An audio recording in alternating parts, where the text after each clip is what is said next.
नमस्कार, स्वागत है आपका एक और नई वीडियो में। आज के इस वीडियो में मैं आपके लिए लाया हूँ आतंकवाद पर निबंध। तो इस वीडियो को पूरा लास्ट तक जरूर देखना। तो चलिए वीडियो को स्टार्ट करते हैं। भूमिका। आतंकवाद मानवता का सबसे बड़ा दुश्मन है।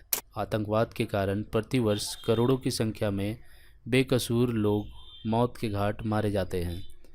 आतंकवादी विशेषकर आम जनता को ही अपना निशाना बनाते हैं।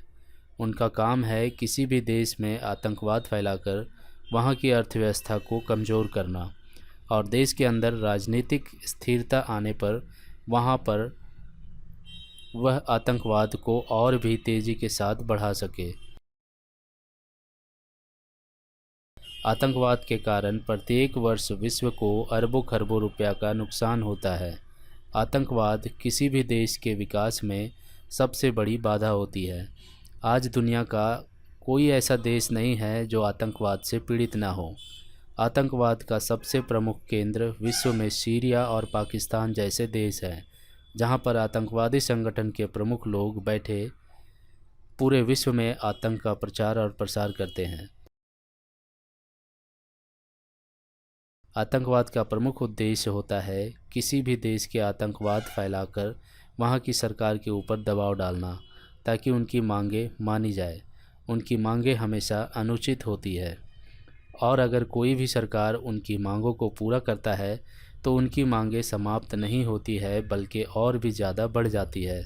इसलिए आतंकवाद का पुरजोर तरीके से विरोध करना होगा और आतंकवाद को ख़त्म करने के लिए जो भी हिंसा के रास्ते हैं उसका उपयोग करना होगा। तभी जाकर आतंकवाद को पूरे विश्व में समाप्त किया जा सकता है। आतंकवाद का प्रमुख उद्देश्य क्या होता है? आतंकवाद का मतलब होता है किसी भी देश के बेकसूर जनता को टारगेट करना, उसे मौत के घाट उतारना, ताकि वहाँ के सरकार आतंकवादियों के जितने भी मांगे हैं उनको पूरा किया जा सके। आतंकवाद का प्रमुख मकसद होता है अपना साम्राज्य स्थापित करना। उसका सबसे बड़ा उदाहरण है कि सीरिया में विगत कई सालों से आतंकवाद की चपेट में है, जिसका सीधा असर वहाँ की जनता पर पड़ रहा है। वहाँ पर आए दिन कोई ना कोई आतंकवादी घटना घटित होती रहती है, जिसमें कई बेकसूर लोग मारे जाते हैं। यही कारण है कि सीरिया आज तक विकास की राह पर चल नहीं पाया, क्योंकि वहाँ पर आतंकवाद समाप्त होने का नाम ही नहीं ले रहा। लेकिन फिर भी आतंकवाद को पूरी तरह से समाप्त नहीं किया जा सका। इसकी प्रमुख वजह है कि आतंकवादी घटना करने वाले लोग हमारे जैसे ही होते हैं। उन लोगों को देश भ्रमित कर आतंकवाद की ट्रेनिंग दी जाती है। भारत में सक्रिय आतंकवादी समूह कौन कौन से हैं? जैश ए मोहम्मद। यह पाकिस्तान के द्वारा संचालित एक आतंकवादी समूह है, जिसका प्रमुख मकसद कश्मीर पर कब्जा करना है। इस संगठन ने कश्मीर में कई आतंकवादी घटनाओं को अंजाम दिया है।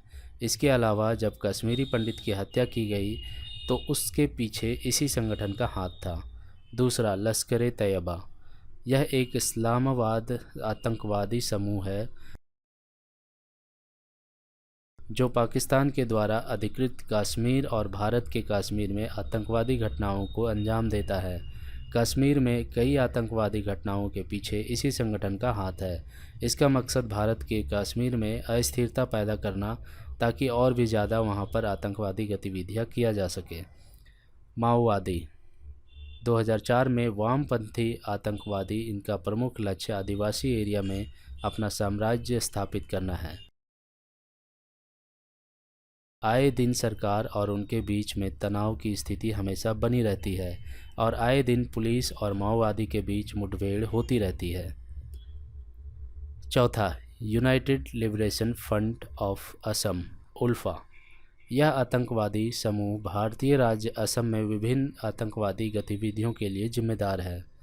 भारत में प्रमुख आतंकवादी हमला। पहला, 1991 में पंजाब हत्याकांड। और भी इसमें बहुत सारे लिस्ट है जो लिस्ट में दिया हुआ है, आप इसे वीडियो को पॉज करके देख सकते हैं।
भारत में आतंकवाद को रोकने के लिए प्रमुख एजेंसियां कौन सी है?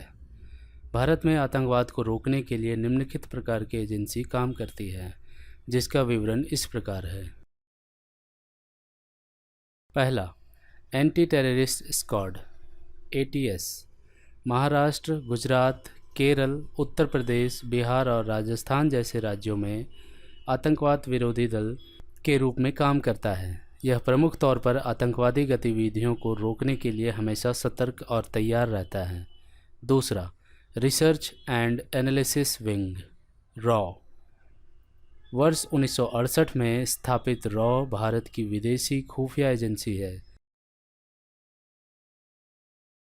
यह प्रमुख तौर पर अंतर्राष्ट्रीय आतंकवादी गतिविधियों को नाकाम करता है और भारत के परमाणु कार्यक्रम पर अपनी निगरानी रखता है, ताकि कोई भी दुश्मन देश भारत के परमाणु कार्यक्रम के बारे में जानकारी हासिल न कर सके। रॉ की भूमिका 1972 के भारत पाकिस्तान युद्ध में सबसे महत्वपूर्ण थी, जिसके कारण भारत को जीत हासिल हुई थी। राष्ट्रीय जांच एजेंसी (NIA). इसका प्रमुख काम देश में आतंकवादी गतिविधियों को रोकना है और उससे जुड़े हुए केस में छानबीन करना है। इसकी स्थापना 2008 में की गई थी, जब मुंबई में ताज होटल पर आतंकवादी घटना घटित हुआ था। इसके पास किसी भी राज्य में जाकर आतंकवादी गतिविधियों की जांच करने का अधिकार है। इसके लिए उसे किसी भी राज्य सरकार या एजेंसी की इजाज़त लेने की ज़रूरत नहीं है। आतंकवाद को कैसे रोका जा सकता है?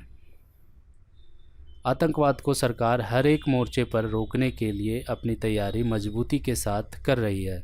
इसके बावजूद आम जनता को भी आतंकवाद के प्रति जागरूक रहने की ज़रूरत है। जैसा कि हम जानते हैं कि अगर हम कहीं पर भी जा रहे हैं और हमें कोई भी लावारिस या संदिग्ध व्यक्ति दिखे, तो उसकी जानकारी तुरंत पुलिस या जांच एजेंसी को देना चाहिए, ताकि किसी भी आतंकवादी गतिविधियों को होने से रोका जा सके। इसके अलावा अगर हमें किसी भी व्यक्ति पर कोई भी संदेह हो, तो उस व्यक्ति के बारे में हमें तुरंत पुलिस को सूचित करना चाहिए, ताकि आतंकवादी घटना अगर कोई भी घटित होने वाली हो तो उसे टाला जा सके। इससे लाखों लोगों की जान बच सकती है। आम जनता को भी आतंकवाद को रोकने के लिए अपनी भूमिका का निर्धारण करना होगा,